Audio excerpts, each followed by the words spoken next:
द्रौपदी चीरहरण।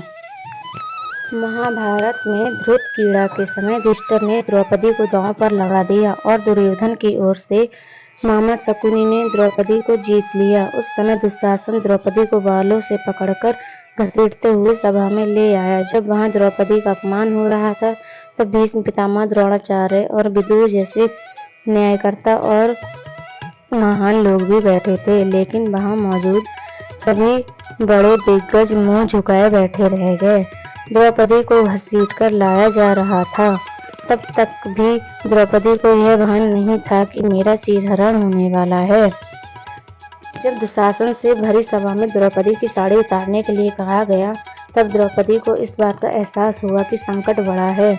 उस वक्त उनने अपने सबसे प्रिय सखा भगवान श्री कृष्ण का नाम पुकारा, हरि हरि अभ्यम कृष्णाभ्यम।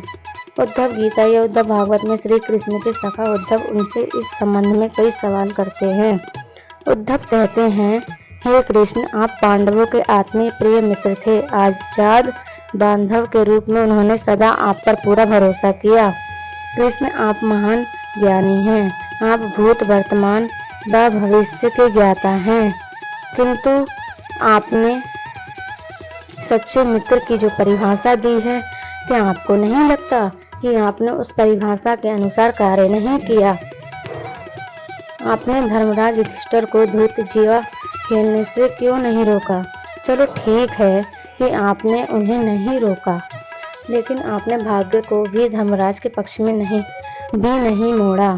आप चाहते तो युधिष्ठिर जीत सकते थे। आप कम से कम उन्हें धन, राज्य और यहाँ तक कि खुद को हारने के बाद तो रोक सकते थे।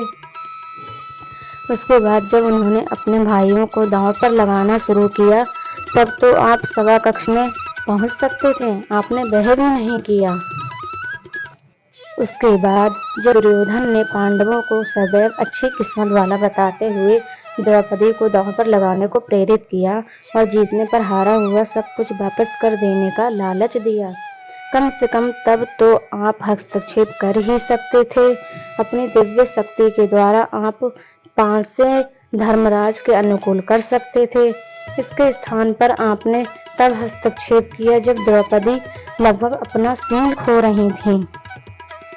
तब आपने उसे वस्त्र देकर द्रौपदी के सील को बचाने का दावा किया, लेकिन आप यह दावा भी कैसे कर सकते हैं?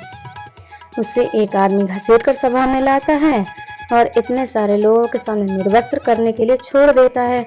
एक महिला का सील क्या बचा? आपने क्या बचाया? अगर आपने संकट के समय में अपनों की सहायता नहीं की, तो आपने आपाद बांधव कैसे कहा जा सकता है? बताइए, आपने संकट के समय में सहायता नहीं की तो क्या फायदा? क्या यही धर्म है? इन प्रश्नों को पूछते पूछते उद्धव का गला रुंध गया और उनकी आंखों से आंसू बहने लगे।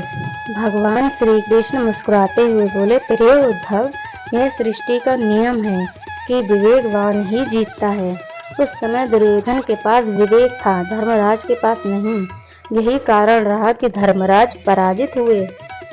उद्धव को हैरान परेशान देखकर कृष्ण जी आगे बोले, दुर्योधन के पास जुआ खेलने के लिए पैसा और धन तो बहुत था, लेकिन उसे पासों का खेल खेलना नहीं आता था। इसलिए उसने अपने मामा शकुनी का धृतक्रीड़ा के लिए उपयोग किया। यही विवेक है।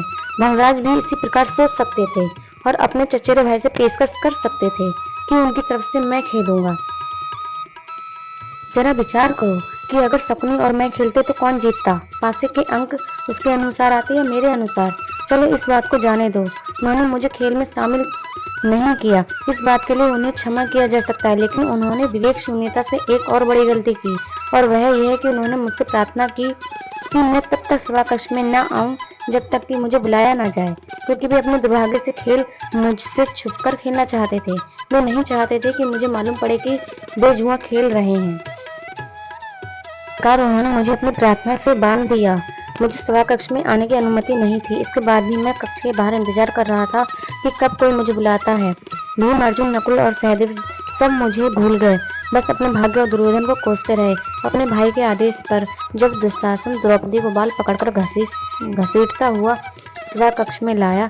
द्रौपदी अपनी सामर्थ्य के अनुसार जूझती रही, तब भी उसने मुझे नहीं पुकारा। उसकी बुद्धि तब जागृत हुई जब दुशासन ने उसे निर्वस्त्र करना प्रारंभ किया। जब उसने स्वयं पर निर्भरता छोड़कर हरे हरे अभ्यम कृष्णा अभ्यम की गुहार लगाई, तब मुझे उसके शील की रक्षा का अवसर मिला। जैसे मुझे पुकारा गया, मैं अविलंब पहुंच गया। अब इस स्थिति में मेरी गलती बताओ। उद्धव बोले, कान्हा, आपका स्पष्टीकरण प्रभावशाली अवश्य है, किंतु मुझे पूर्ण संतुष्टि नहीं हुई। क्या मैं एक और प्रश्न पूछ सकता हूँ? कृष्ण की अनुमति से उद्धव ने पूछा।